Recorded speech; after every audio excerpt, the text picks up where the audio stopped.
안녕하세요. 생리학교실의 박지영입니다. 수면과 각성에 대한 두 번째 강의를 시작하겠습니다. 앞선 시간에 봤던 그림이죠. 일단 우리가 성인이 잠을 자게 되면 일단 넌렘 수면부터 시작해서 수면의 단계, 의식의 단계가 점점 깊은 수면으로 갑니다.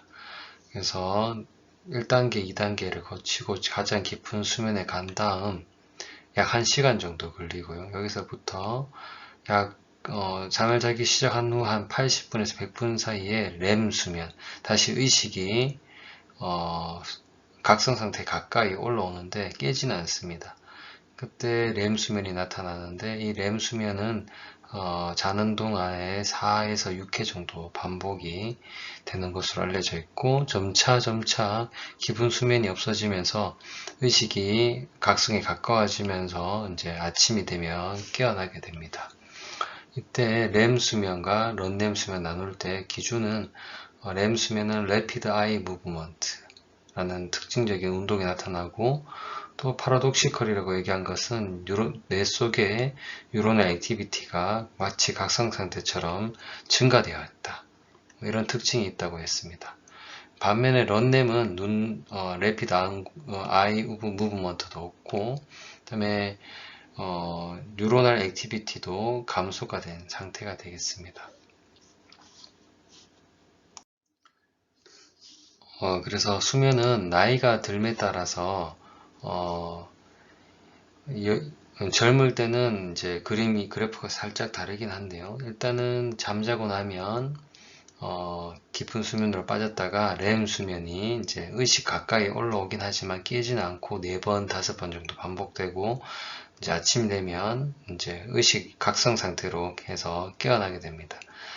근데 이게 이제 나이가 들면은 렘 수면이 이제 자꾸 없어지기도 하고요. 제대로 된 렘 수면이 없으면서 또 렘 수면이 때로는 각성 상태로 해서 깨기도 합니다. 그래서 깊은 밤중에 쉽게 깨고 그다음에 딥슬립을 보시면 깊은 수면이 오래 유지가 되지 않습니다. 그래서 깊은 잠을 자지 못하는 이러한 변화를 가지게 되는데요. 이것에도 아마 뉴런이 많이 퇴행을 하거나 죽거나 또는 뉴런에서 뉴로 트랜스미터들을 충분히 만들어내지 못하는 것들이 아마 관련될 것으로 생각합니다. 런렘 수면에 대해서 먼저 얘기를 하면 런렘 수면은 그림에서 보는 것 여기에 붉은색으로 되어 있는 수면을 모두 제외한 나머지 모든 수면 단계를 런렘 수면이라고 합니다. 즉 잠이 들면서 뇌파는 점차 느려지고 일반적으로 느려지고 커집니다. 즉 이 시기를 우리는 뇌가 쉬는 시기라고 생각하고 런렘 수면이 수면의 75% 정도를 차지한다고 알고 있습니다. 좀 전에 얘기했듯이 이러한 서파 수면은 잠이 들고 첫 1시간 동안 가장 깊은 단계까지 진행이 됩니다. 그래서 깊은 휴식을 취하게 되고요. 잠을 자는 동안에 서파 수면은 반복이 되지만 말씀드렸던 대로 서서히 서파 수면의 깊이, 즉 의식의 깊이가 얕아지면서 아침이 되면 깨어나게 됩니다. 그리고 서파수면은 1에서 3단계 정도로 나누는데요. 때로는 4단계로 나눈다고 얘기하기도 합니다. 그리고 가장 깊은 단계의 수면을 즉 4단계 또는 3, 4단계를 서파수면이라고 합니다. 이 런렘 수면은 이 전체를 말하고요. 그 중에서 가장 깊은 단계를 서파수면 또는 슬로우 웨이브 슬립이라고 얘기합니다. 그래서 가장 깊은 단계 3, 4단계의 슬로우 웨이브 슬립 서파수면은 다른 단계의 수면과 조금 차이가 있는데요. 다른 단계의 수면과 달리 가장 깊은 단계에 들어갔을 때, 즉 이때가 우리가 앞서 봤듯이 다른 수면은 세타 웨이브인데 반면에 가장 깊은 수면, 즉 슬로우 웨이브 수면에서는 델타 웨이브가 발생했습니다. 이때는 뭔가 활동이 바뀌는 거죠. 서파 수면에서는 뇌의 활성도가 아주 높고요. 다음에 뇌 발달이 되는 시기이고, 기억 종류 중에서도 몇 가지 기억에도 다양한 종류가 있는데 그 중에 일부 기억이 강화, 즉 장기 기억으로 강화가 일어납니다. 기억이 좀 더 장기 기억으로 변한다는 것이죠.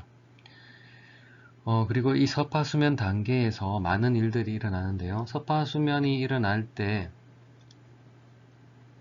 우리가 이 런렘 수면 단계, 이 수면 전체적으로 보면 점점점 수면이 깊어지면서 전체적으로 부교감 신경이 항진이 되고, 그럼으로써 말초 혈관의 저항, 그 다음에 호흡수, 혈압, 심박수, 기초대사율이 모두 감소하는데 약 10에서 30% 정도의 감소가 있다고 합니다. 그리고 이러한 감소가 사실 에너지를 세이브하는 건데요. 이러한 에너지 세이브는 우리가 몸을 회복하는 데 도움을 준다고 생각을 하고 있습니다.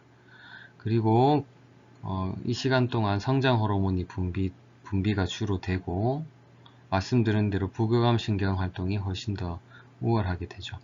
그 다음에 피곤할수록 섭하수면이 증가합니다.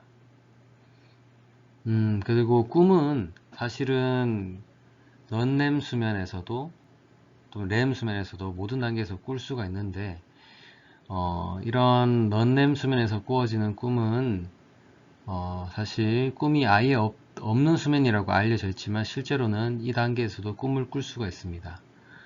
렘 수면에서 꾸는 꿈과의 차이는, 가장 대표적인 것은 몸의 근육 움직임의 여부입니다.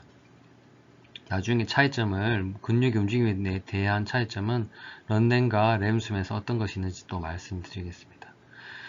또한 이러한 런렘 수면에서 꾼 꿈은, 사실 이런 꿈의 종류는 기억이 잘 안 됩니다. 장기 기억으로 남지 않아서 대부분 기억을 하지 못합니다. 렘 수면과 달리 일반적으로 이 단계에서는 방금 말했듯이 런렘이듯이 눈의 빠른 움직임이 거의 없거나 전혀 없고, 사실 이때는 근육이 마비되어 있지 않습니다. 달리 말하면 렘 수면 때는 근육이 마비되어 있다는 거죠. 실제로 이러한 런렘 수면 1단계, 2단계, 3단계 이런 단계를 제대로 거치지 못하는 사람의 경우는 런렘 수면에 갇히게 되어서 근육이 마비가 되지 않는 상태이기 때문에 목류병, 슬립 워킹과 같은 그런 장애가 나타날 수도 있습니다. 즉 런렘 수면은 근육이 충분히 움직일 수 있는 시기다. 그리고 이때 수면 장애가 생기면 목류병 같이 슬립 워킹 형태가 나타날 수 있다는 걸 기억하시고, 런렘 수면 때는 여러가지, 특히 가장 깊은 단계 슬로우 웨이브 슬립 이럴 때 일어나는 정신후의 활동은 사실 아주 이성적입니다. 그래서 우리가 깨어있을 때 생각하는 사고와 비슷한 형태의 정신활동이 일어나기 때문에, 나는 반면에 렘 수면의 단계에서는 조금 더 환각이라든지 기괴한 내용이 포함된 꿈을 꾸게 되는 차이점이 있습니다. 다음은 렘 수면입니다. 이 렘 수면은 눈이 안구가 빨리 움직이는 것을 특징으로 하고, 파라독시컬 또는 디싱크로나이즈드 슬립이라고 하는데, 그 이유는 이 상태가 짧은 시간 동안 몇 번만 전체 수면 시간 동안 짧게 반복되는데, 이때 앞서 얘기했듯이 우리 뇌 전체에 각성되어 있는 상태와 유사한 뇌파의 형태를 보인다. 즉 뇌가 각성 상태와 같은 활동을 하고 있기 때문에 이름을 파라독시컬 또는 디싱크로나이즈드 슬립이라고 명명하기도 합니다. 렘 수면은 약 5분에서 30분 정도 지속이 되고 대략 90분 주기로 반복이 되고요. 그 다음에 앞서 말씀드린 대로 뇌 전도도가 각성 상태와 비슷한 베타 파양과 유사한 형태의 파양이 나오고, 이때는 당연히 외부 자극이 없는 상태이기 때문에 외부 자극이 없는 상태에서 뇌 안에 폐쇄 회로가 각성 상태로 유사 각성 형태로 작용하고 있다고 생각하면 되겠습니다. 이때는 특히 렘 수면일 때는 외부 자극에 아주 차단이 된 상태이기 때문에 자극에 의해서 깨어나기는 어렵고, 반면에 의식이 가깝고 기억 강화가 아주 강하게 일어나기 때문에 깨어난 후에 꿈의 내용을 기억을 할 수 있는 편입니다. 특징은 근육 운동이 완전히 억제, 즉 마비 상태에 가깝고, 반대로 안구 운동은 매우 빠르고 불규칙적으로 움직입니다. 뇌의 대사율은 증가되어 있고, 이때는 주로 교감신경이 항진된 상태입니다. 그래서 혈압이나 심박수가 올라가고, 반면에 위장관 운동은 감소된 상태가 되고요. 그 다음에 이렇게 뇌활성이 올라가 있는 것에 대해서는 완벽하게 밝혀진 것이 아니라 몇 가지 가설들이 있는데, 이 시기에 기억이 컨솔리데이션, 즉 기억이 장기 기억으로 변한다. 앞서 말했던 슬로우 웨이브와 또 다른 형태의 기억입니다.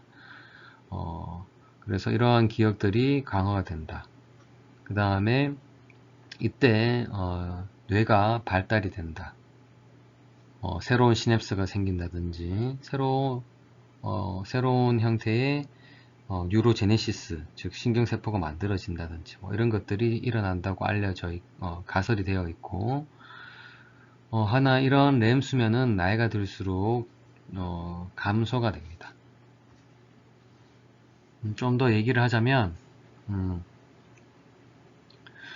예를 들어서 자는 동안 산소와 포도당 대사를 측정을 하게 되면 이 렘 수면 동안에는 뇌의 에너지 사용량이 우리가 깨어 있을 때와 같거나 또는 그것보다 더 많이 뇌가 산소와 포도당을 이용하고 있습니다. 반면에 런렘 수면에서는 정상 상태보다 산소와 포도당 대사가 10에서 심지어는 40%까지 적게 이용이 됩니다. 그러므로 이렇게 런렘 수면에서는 에너지를 하고 깨어 있을 때를 대비해서 에너지를 축적하거나, 그다음에 깨어 있는 동안 하지 못했던 어떤 여러 가지 회복들을 거친다고 보시면 되고, 렘 수면에서는 아주 왕성한 뇌의 에너지 사용이 있다 보시면 되고, 특히 어느 부위냐면 전뇌, 포어브레인 또는 림빅 시스템 또는 파라림빅 시스템이 아주 왕성한 활동을 보입니다. 앞서 얘기했듯이 기억이 강화, 콘솔리데이션이 일어난다는 건 기억이 장기 기억으로 보존된다는 건데, 기억의 종류가 사실 많은데 그 중에서도 특정 기억, 특히 절차 기억, 공간 기억, 감정 기억 등이 장기 기억으로 남는 것이 이 렘 수면에서 활발하게 일어납니다. 이것은 이제 각성 상태, 렘 수면 상태, 넌렘 수면 상태를 비교하는 표인데요. 뇌파는 각성 상태와 렘 수면 상태가 거의 유사하고, 다음에 감각은 렘 수면은 내부적으로 일어나는 아주 생생한 감각이고, 런렘 상태는 반대로 둔합니다. 생각의 사고는 보면 런렘 수면 중에서도 특히 가장 깊은 단계의 슬로우 웨이브 수면에서는 의외로 논리적인 수면이 일어나고 사고가 일어나고, 그다음 렘 수면은 림빅 시스템이나 또는 파라 림빅 시스템이 왕성하게 활성화되기 때문에 감정적이고 원초적이고 때로는 비논리적인 사고가 일어나게 돼서 렘 수면에서의 꿈은 상당히 좀 이상하고 기괴한 꿈을 꿀 수가 있겠습니다. 다음에 움직임은 렘 수면에서는 근육이 마비되어 있지만 안구는 아주 빠르게 움직이고요.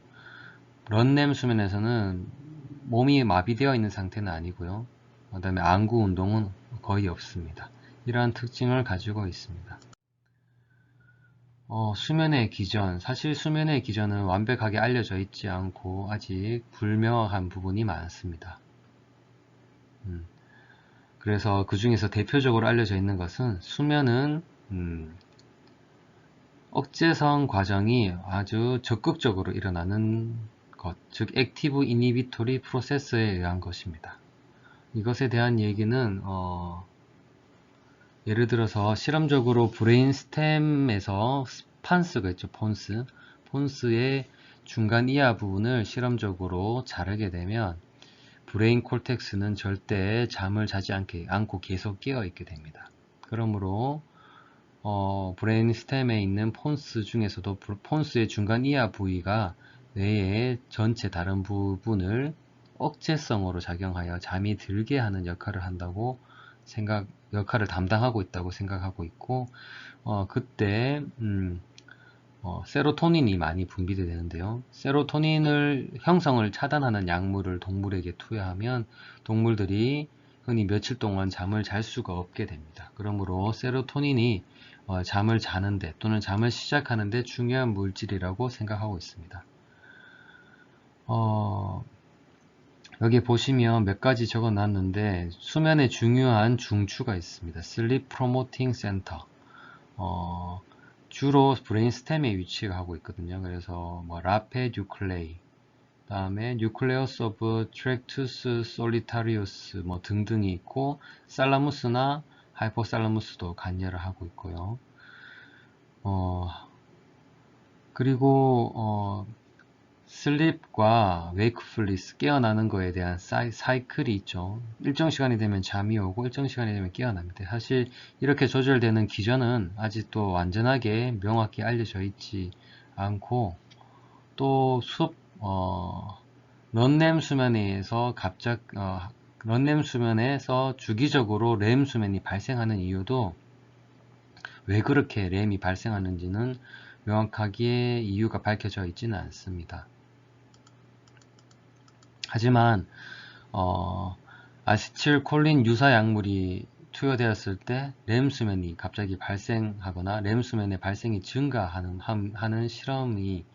실험을 통해서 레티큘러 포메이션, 즉 우리 각성의 중요한 레티큘러 포메이션에 많은 수의 아세틸콜린 분비 뉴런 군집이 있죠. 뉴클레이들이 모여 있죠.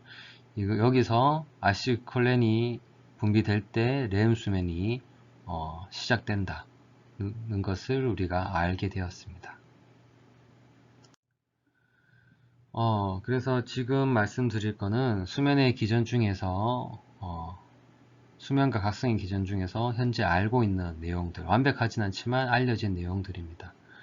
먼저 각성은 우리가 잘 알고 방금 얘기했던 브레인스템에 있는 레티큘러 포메이션, 이 포메이션이 있고 그것이 전체 뇌로 연결되어 있죠. 그리고 전체 뇌에 영향을 미치는데 그러한 시스템을 Ascending Reticular Activating System이라고 얘기를 하고요.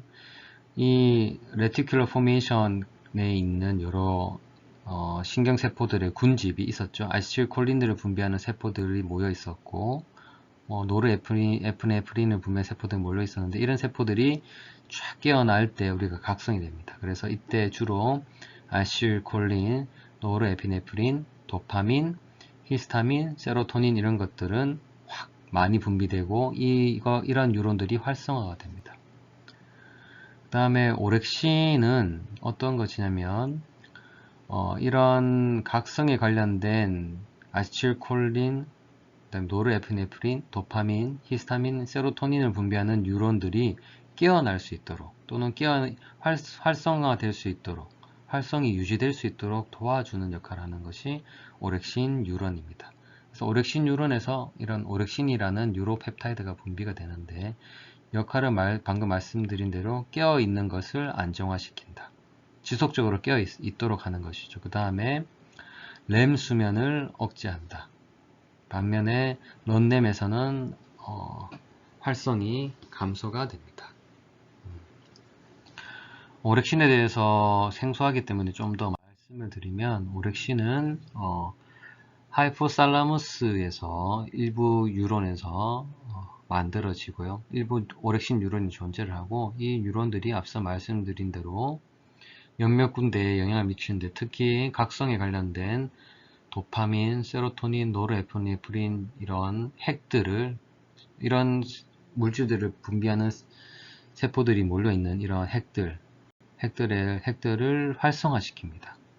그래서 우리가 각성을 유지할 수 있도록 도와주는 거죠. 오렉신은 실제로 하이포크레틴이라고도 얘기하기도 하는데, 이것은 식욕을 증지시키는 역할도 있고, 그 다음에 우리가 각성 또는 교감신경 항진과 같은 역할도 있습니다. 여기 날콜렙시라고 되어 있는 것은 뇌에 오렉신 뉴론이 부족한 사람들은 날콜렙시라는 질병이 걸리는데요. 이 날콜렙시 질병은 기면증이라고 알려져 있고 영화에서도 한 번씩 볼 수 있는 것인데, 각성 상태가 유지가 잘 안 되기 때문에 낮 동안 깨어 있다가 갑작스럽게 잠이 드는 질병입니다. 그래서 오렉신은 지금 그림에 보시면 전체적으로 하는 일이 각성, 깨어있는 것을 유지하는 것, 그 다음에 교감신경 항진, 그 다음에 말 그대로 오렉시널직, 음식을 먹는 것들, 이런 것들에서 중요한 역할을 담당합니다. 그래서 앞서 봤던 것처럼 하이포살라무스 에리어에서 오렉신이 분비가 되면 피딩을 증대시키기도 하지만 아래쪽에 이렇게 웨이크풀리스를 담당하는 여러가지 RAS 시스템이 있는 뉴런들을 깨어나도록 활성이 유지되도록 도와줍니다. 또는 교감신경 항진도 도와주는 역할을 합니다. 다음으로는 런램과 렘 수면에서의 특징들입니다. 런램 수면은 전체적인 수면의 75%를 차지하고 있으므로 아주 액티브한 이니비토리 프로세스를 담당하는 부위입니다. 그래서 우리의 억제성 뉴런 중 하나인 가바 뉴런 활성이 전체적으로 증가되는 부위고, 참고로 가바는 렘 수면을 억제하는 역할을 합니다. 다음에 이때 아세틸콜린성 뉴런의 활성은 감소가 되고요. 그 다음에 오렉신은 런램에서 활성이 감소가 됩니다. 다음으로 렘 수면은 브레인스템에서 시작된 뉴럴 액티비티 전체적인 증가가 관찰되고, 앞서 말씀드린 대로 포어브레인, 림빅 시스템, 그 이외에 아미그달라, 비주얼 콜텍스 등의 활성이 증가가 됩니다. 이때는 램 온, 램 오프 신호라는 걸 이제 가설로 제시가 되어 있는데요. 실제로 이런 현상이 나타나기 때문입니다. 아세틸콜린의 뉴런 활성이 증가가 되어 있고, 노르에프네프린, 세로토닌, 히스타민 뉴런의 활성은 감소가 되어 있습니다. 즉, 완전한 각성 상태와는 조금의 차별성이 있죠. 완전한 각성 상태에서는 이 전체 아세틸콜린, 노르에프네프린, 세로토닌, 히스타민 모두가 다 활성이 증가되어 있는 반면에 렘 수면에서는 아세틸콜린이 활성될 때 렘 수면이 시작이 되고, 반면에 노르에프네프린, 세로토닌, 히스타민 활성은 감소되어 있다가 있는 것이죠. 그래서 활성이 증가되면 렘이 종료가 됩니다. 이런 상태가 알려져 있습니다. 특징이 있습니다. 수면의 기전에 대해서 알아보았는데, 그 중에서 보면 오렉신이라는 우리가 처음 들어보는 어떤 뉴로펩타이드가 나왔는데요. 이 오렉신이라는 것은 처음에 발견될 때 두 그룹에 의해서 발견이 됐어요. 한 그룹은 이제 오렉신이라는 이 뉴로펩타이드가 말 그대로 용어에 있는 의미 그대로 뭔가 음식을 더 많이 찾게 하고 먹게 하는 그런 이펙트가 있는 뉴로펩타이드다라고 발견해서 오렉신이라고 이름 지었고, 한쪽은 하이포크레틴이라고 이름을 지었습니다. 이것은 하이포살라무스나 근처에서 발견된 뉴로펩타이드인데 식욕하고 상관없이 수면과 관련이 있더라, 각성 상태와 관련이 있다, 이런 것에서 이런 기능을 발견해서 하이포크레틴이라고 이름 지었어요. 근데 실제로 우리가 이 하이포크레틴이 앞서 강의에서 봤듯이 각성 상태를 유지하는 데 중요하고, 그 다음에 렘 수면을 억제하는 데 중요한 역할을 한다고 이제 밝혀져 있고, 그래서 우리가 배웠습니다. 근데 이 지금 그림에 보이는 날콜랩시, 기면증 또는 수면 발작이라고 하는 이 질병은 원인이 사실은 불명확하고 하지만 실제로 최근에 밝혀지기로는 오렉신 또는 하이포크레틴을 가지고 있는 뉴론이 다른 정상인에 비해서 많이 부족하거나 결여되어 있다고 알려져 있습니다. 그러면 오렉신이 없다면 어떤 일이 일어나죠? 각성 유지가 잘 안 돼요. 그래서 갑자기 잠에 들게 되고 잠이 드는데도 렘 억제가 안 되기 때문에 갑자기 렘 단계로 원래는 잠이 들면 런렘에서 깊은 수면까지 갔다가 한 잠들고 나서 한 80분에서 100분 후에 렘 수면에 나타나야 되는데 오렉신이 없기 때문에 렘 수면 억제가 안 돼서 갑자기 렘 수면이 나타나게 됩니다. 그래서 그림에서 보면 어떤 사람이 밥 먹다가 갑자기 쓰러져서 잠이 든다든지 또는 발표 도중에 혼자 잠이 든다든지 운전 도중에 조는 거 말고 진짜 깊은 잠에 빠지는 이런 사건이 일어나는 것을 날콜랩시라고 하는데 조금 더 사실은 이것은 시험에 나오는 것은 아니고 우리가 수면 각성을 이야기하다가 오렉신이 나와서 약간 여담이 되겠습니다만 흥미로운 질병 중 하나라서 한번 소개해 보겠습니다. 날콜렙시는 하이포크레틴 또는 오렉신이라고 불리는 이 뉴로펩타이드가 이제 각성을 유도하고 유지하고 그다음에 렘 수면을 억제하는 기능을 가지고 그다음에 또 하나 더 모터 컨트롤에 관여하는 이런 오렉신 뉴론이 정상인에 비해서 많이 부족하다 또는 없을 때 밑에 보면 적혀 있죠. 오렉신을 분비하는 뉴런이 많은 수의 뉴런이 부족하다. 결여되어 있다. 이럴 때 이제 각성을 유지하지 못하기 때문에 갑자기 잠이 들고 비정상적인 렘 수면이 과도하게 증가된 것을 특징으로 하는 질병입니다. 이 기면증 날콜렙시의 유병률은 좀 정확한 것은 아닌데요. 미국에서는 2,000명당 1명 정도, 다음에 한국이나 일본은 전체 인구에서 0.4에서 0.6% 정도, 한 약 2만 명에서 3만 명 정도 환자가 있는 것으로 추정되고 있고요. 그리고 이것은 유전성이 아주 강합니다. 그래서 집안 내력이 좀 있어요. 어떤 질병의 특징이 있는지 좀 더 살펴보면요. 앞서 설명했듯이 excessive daytime sleepiness, 즉 낮 동안에 각성 유지가 안 되고 갑자기 잠이 많이 쏟아지게 되고요. 카타플렉시라고 해서 아까 그림에 봤는 것처럼 갑자기 확 쓰러지면서 잠이 드는 이러한 특징을 보이고, 슬립 파랄리시스는 우리가 흔히 가위 눌린 거라고 얘기하죠. 가위가 눌린 것처럼 잠에서 깼으나 몸은 움직이지 못하는, 이건 사실 렘 수면 장애인데요. 렘 수면이 각성에 가까워졌죠. 근데 이때 의식은 깼지만 몸은 아직 깨지 못한 상태입니다. 슬립 파랄리시스, 수면 마비라고 하고, 이럴 때 가위에 눌려 보신 분 알겠지만 hallucination, 환각 같은 것도 보이게 됩니다. 그래서 랩 슬립 디스터번스가 있다고 얘기하고 주로 10세에서 25세 때 발현이 되는 것으로 알려져 있습니다. 그래서 이 기면증이 있으면 잘 때 꿈을 꾸는데 이런 환각, 우리로 치면 뭐 귀신이 나타난다든지 뭐 이런 이상한 괴이한 것들을 소리를 듣거나 보거나 이런 것들이 꿈속에서 나타날 수도 있지만 앞서 얘기했듯이 가위 눌린 현상처럼 의식은 깼지만 그 상태에서 몸은 움직이지 않고 할루시네이션을 경험하게 되고요. 또 렘 슬립 장애이기 때문에 의식이 깨어나고 그다음에 몸은 잠을 자고 있는 슬립 파랄리시스, 즉 움직일 수는 없는, 그렇지만 잠을 자고 있는, 그래서 그림에 보면 막 무섭고 몸은 움직이지 않는, 우리가 흔히 말하는 가위 눌린 것 같은 상태가 자주 나타납니다.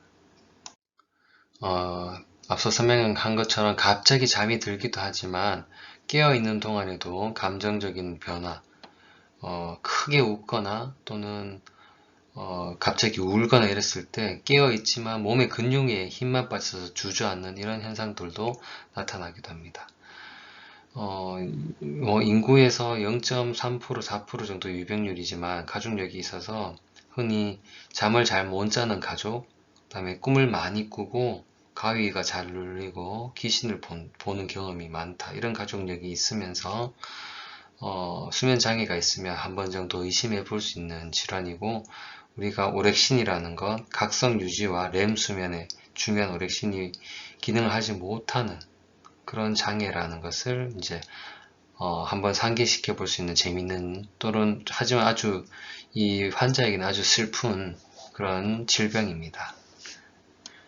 다시 이제 수면 각성 강의로 돌아가 보겠습니다. 자, 다음은 서카디안 리듬인데, 이 서카디안 리듬이 바로 언제 잠을 잘 것인가, 언제 깨어날 것인가, 즉 수면과 깨어남을 타이밍을 조절하는 것 중 하나로 알려져 있습니다. 서카디안 리듬은 우리가 눈으로 빛의 정보가 들어오게 되면 이것에 대해서 우리가 뇌의 특정 부위, 즉 여기 보시면 그림에 SCN이라고 하는 슈프라키아스마틱 뉴클레우스 이 부위에서 이 빛의 정보를 받아들인 다음에 우리의 생체 시계 서카디안 클락을 활성화시켜서 우리 뇌 전체를 호르몬 분비를 조절하게 됩니다. 그럼으로써 어떤 일이 일어나냐면 호르몬이 일주기에 맞춰서 분비가 됩니다. 콜티졸과 같은 것들은 밤에 나오기 시작하지만 가장 낮에 많이 나오고 이제 밤이 되면 줄어들고요. 또 프로락틴이나 멜라토닌 같은 물질들은 이제 밤에 많이 나오게 되고 낮에는 줄어들고, 그로스 호르몬도 낮보다는 밤에 많이 나오는 이런 어떠한 일주기를 가지게 되고, 이게 한두 개의 호르몬을 조정하는 게 아니라 우리 몸 전체의 호르몬이 이렇게 일주기를 가지고 분비가 되는 양상을 보이고, 이에 따라서 체온이나 그다음에 피딩, 그 다음에 여러가지 수면과 각성에 대한 것들도 함께 조절이 되는 것이 서카디안 리듬이라 할 수 있겠습니다. 서카디안 클락이란 것은 방금 얘기했듯이 서카디안 리듬을 조절하는 것인데요. 우리 인체에는 슈프라키아스마틱 뉴클레우스 이 부위에 서카디안 클락, 즉 서카디안 페이스메이커가 있다고 생각되고 있고 알려져 있고, 이 부위는 옵틱 캐즘 바로 위에 위치하고 있습니다. 그래서 눈으로 들어오는 신호가 SCN에 전달되면 빛에 대해서 반응해서 클락이 깨어나고, 이것과 이 SCN과 다이렉트로 뉴런 nerve가 신경이 연결되어서 파이니얼 글랜드 뒤쪽에 있는 여기에서 멜라토닌이 분비가 조절되게 됩니다. 또한 이런 SCN에 의해서 또 호르몬 전반적인 것들도 조절이 됩니다. 그래서 하이포살라무스 피추이터리 글랜드에도 영향을 미치고, 또 교감신경계, 자율신경계에도 영향을 미쳐서 우리 몸이 일주기에 맞춰서 호르몬을 분비하거나 반응할 수 있도록 조절을 합니다. 서카디안 리듬에 대한 그림인데요. 이 서카디안 리듬은 수면과 각성의 어떠한 시작과 끝을 조절하는 역할을 담당하고 있는 것으로 생각되어지고, 빛이 들어오게 되면 그에 맞춰서 멜라토닌은 밤에 분비가 많이 되고, 오렉신은 주로 낮에 각성 상태를 이때 많이 분비가 되어서 이렇게 멜라토닌은 전체적인 서카디안 리듬을 관장하고 에너지 밸런스라든지 호르몬 분비에 영향을 미치고, 오렉신은 각성 상태를 유지하고 음식을 먹고 그 다음에 여러가지 에너지 대사에 관여를 하는 것으로 알려져 있습니다. 그래서 전반적인 수면 조절의 기전과 그런 알려진 가설 등에 대해서 알아봤고요. 다음은 수면 장애에 대한 내용입니다. 수면 장애에 대한 거는 사실 지금 기초 과학에서 반드시 기억해야 되는 것은 아닌데요. 나중에 임상 과목에서 좀 더 자세히 배울 기회가 있으리라 생각이 듭니다. 크게는 수면 장애는 디썸니아와 파라썸니아로 분류가 되고, 그 이외에 약제나 정신적인 문제에 의한 수면 장애, 다음에 수면병이라고 불리는 기생충에 의한 수면 장애 등으로 나눌 수가 있겠습니다. 디스솜니아라고 하는 것은 일반적인 전체적인 수면 장애, 즉 과도하게 잠을 자거나 또는 불면증 이런 것들을 포함한 것이고요. 파라솜니아는 사건 수면이라고 해서 수면 장애에 뭔가 다른 어떤 행동들이 포함되는 것들을 말합니다. 연결된 것을 말합니다. 먼저 디스솜니아부터 보시면 불면증, 인썸니아가 있고요. 사실 인썸니아에 대해서는 정리하지 않은 이유는 인썸니아의 불면증의 원인은 너무나 많고 다양해서 이거는 다음에 또 설명할 기회가 있으리라 봅니다. 프라이머리 하이퍼솜니아는 과도한 수면을 호소하는 질병인데 대표적으로 기면증. 기면증이 앞서 말씀드렸듯이 나콜렙시는 오렉신이 부족한 사람들이죠. 오렉신이 부족하면 각성 상태가 유지가 되지 않기 때문에 갑작스럽게 수면의 상태로 들어가는 것들이 질병입니다. 그래서 이런 프라이머리 하이퍼솜니아에 속하고 그 이외에 월경과 관련된 하이퍼솜니아 등등이 있습니다. 그 이외에는 수면과 관련된 호흡 장애가 있는데요. 수면 시 무호흡증 또는 코골이 등등 여기에 포함되고 그 외에 디스솜니아 중에서 레스트레스 레그 신드롬이라든지 아니면 피리오딕 림 무브먼트 디스오더 등이 있습니다. 그래서 이것도 뭔가 다리나 사지의 움직임과도 관련된 질병도 여기에 수면 장애에 속한다고 알려져 있고요. 그다음에 서카디안 리듬 장애도 여기에 속합니다. 그다음에 파라솜니아는 오히려 좀 더 이해하기 쉬운데요. 렘 수면 장애도 여기 속하고, 그다음에 슬립 테러는 여기 적혀 있는 듯이 갑작스럽게 깨어나면서 비명을 지르거나 울면서 깨어나는 것들, 어린아이들에서 관찰될 수 있는 것들이 많이 파라솜니아에 있습니다. 그 다음에 목류병, 그 다음에 이를 가는 거, 그 다음에 자다가 소변을 본다든지 자면서 이렇게 말을 하는 것들, 이런 것들이 파라솜니아에 속합니다. 그리고요, 이런 사실 수면 장애는 성인에 대해서도 계속 나타나는 수면 장애들은 상당히 위험하다고 보는데, 그 이유는 치료제에 대한 것들이 아직까지 상당히 좋지 않기 때문입니다. 뒤에서 얘기할 텐데, 수면 장애를 진단하는 방법은 다음과 같은 것들이 있습니다. 그리고 병원에 오면 이렇게 여러 가지 장치들을 온몸에 장치한 다음에 병원에서 수면실에서 잠을 자게 되고, 그동안 비디오도 찍고 뇌파도 검사하고 등등을 하게 되는데, 이런 걸 수면 다원 검사라고 합니다. 치료는 크게 행동장애나 정신적인 상태를 조절하는 치료가 되겠고, 또는 수면하는 그 장소라든지 수면을 하기 위한 여러 가지 절차들을 조절하는 것들도 포함이 되겠습니다. 그 이외에 이런 약물적인 치료가 있는데요. 약물적인 치료가 상당히 부작용이 많기 때문에 수면 장애가 생각보다 아주 우리에게 위험한 질병이라고 할 수 있겠습니다.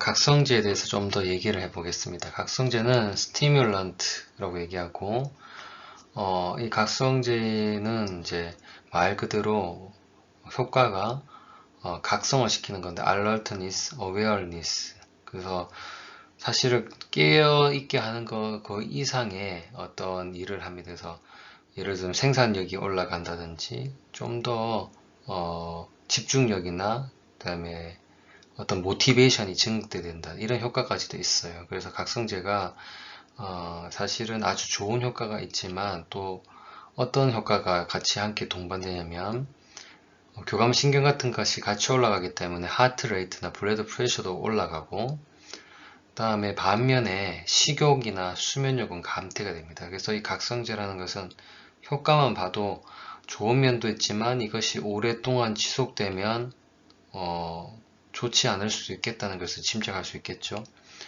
그래서 그 기능을 보면 밑에 노르에피네프린, 즉 아드레날린 계열이죠. 노르아드레날린을 촉진시키고 또는 도파민 액티비티를 올리고, 아데노신 리셉터는 억제하고, 니코틴 아세틸콜린 리셉터는 정지시키고 이런 식으로 해서 뭔가 교감 신경계를 확 올리고 각성 상태를 올리는데 이렇게 순간적으로 좋을 수 있지만 장기적으로 갔을 때 식욕, 수면의 문제, 그 다음에 하트레이트나 블러드 프레셔가 지속적으로 높은 상태 등도 하나의 부작용이 되고요.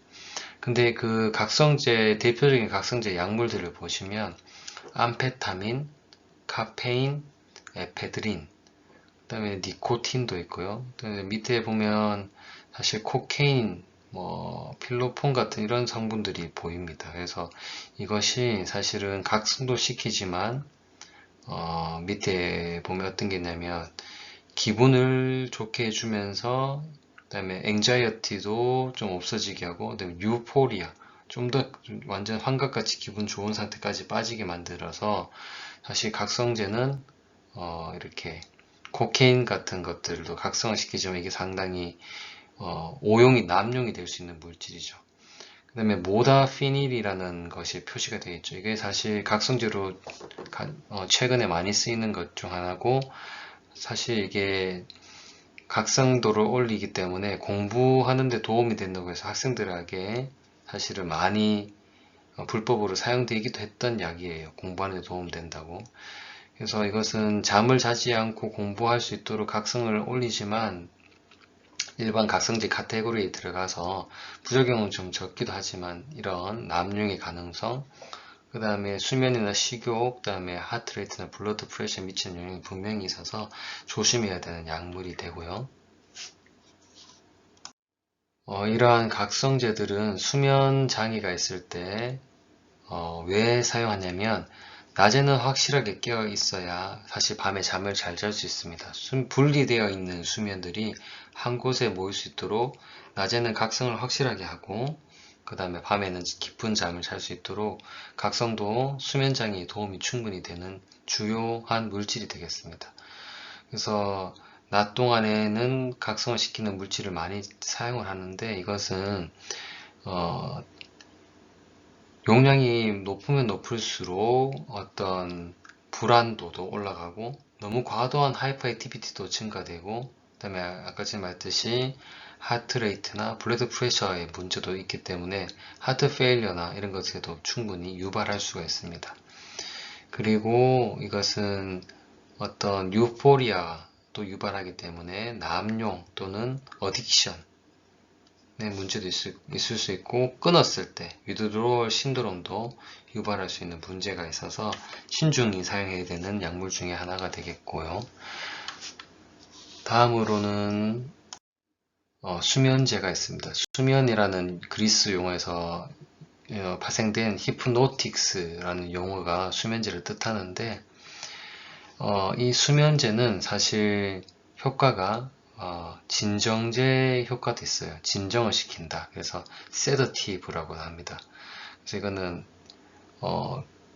사람을 진정시키고 그다음에 앵자이어티를 좀 해소해주는 그런 측면이 있지만 용량이 올라가면 의식을 소실하고 잠을 자게 되고 사실 잠도 자지만 이걸 너무 과도하게 투여하면 코마 상태에 빠지거나 죽음에 이를 수도 있겠죠.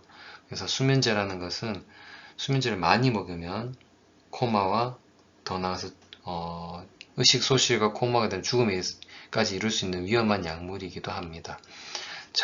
진통 효과도 있고 진정 효과도 있고요. 그 다음에 수면을 유도하는 효과도 있어서 수면제로 아주 잘 사용해야 됩니다. 그리고 이것은 짧은 기간 동안에만 사용해야 돼요.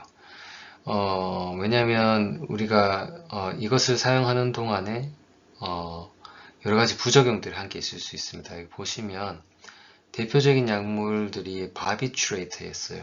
이것은 사실 수면 효과도 좋고 진통 효과, 진정 효과도 다 좋았지만 이것이 약물의 농도가 조금만 높아도 코마나 사망에 이를 수 있었기 때문에 현재는 잘 사용하지 않고요. 벤조다이아제핀이나 넌 벤조다이아핀 계열의 약을 수면제로 많이 사용합니다만 최근에는 졸피뎀이라는 넌 벤조다이아핀 계열의 약을 수면제로 가장 많이 사용하고 있습니다. 그 외에도 보면 항히스타민제, 알러지 났을 때 먹는 약물 중에서 어떤 것들은 잠이 많이 오죠. 그 외에도 뭐 안티디프레선트나 이런 것들도 수면하고 관련이 있습니다. 이런 약물은 의존성이 있어요. 그래서 한번 먹기 시작하면 잘 끊기가 힘들고 먹고 있는 동안에 점점점 농도를 올리게 되는 경향도 있고요. 그 다음에 사고가 있습니다. 졸피뎀의 부작용 중에 하나는 이제 자는 동안에 자기도 모르게 깨어서 걸어 다닌다든지 어떤 사고가 일어날 수가 있고, 뭐 할루시네이션이나 데이타임 앵자이어티, 뭐 디프레션 이런 것들이 동반이 될 수 있는 약들이기 때문에 수면제는 아주 저용량의 짧은 기간 쓰는 것이 가장 바람직하고, 아직까지 완벽하게 안전한 약물이 잘 개발되어 있지 않다. 뭐 이 정도로 아시면 될 것 같아요. 그래서 수면의 가장 좋은 치료는 생활 개선 치료죠. 그래서 낮잠과 그다음에 각성, 그다음에 수면 시간을 분리하고 뭐 여러 가지 환경들을 개선하는 거에서부터 시작해 하고 운동도 하고요. 이런 것이 1번이고, 2번은 일상에 흩어져 있는 수면들을 24시간 흩어져 있는 수면을 다시 밤 시간으로 모으는 훈련, 각성 시간을 제대로 지키는 훈련, 뭐 이런 것들이 들어가고, 그 다음에 각성제, 수면제들을 적절하게 잘 사용해야 되겠습니다. 이상으로 수면과 각성에 대한 여러 가지 기전, 그 다음에 수면 각성과 관련된 질병까지 우리가 살펴보았고요. 여러분들이 이해하기 어려운 용어들이 좀 많이 나왔는데, 용어 공부와 함께 진행하면 좀 더 이해하기가 수월할 것으로 생각됩니다. 수고하셨습니다.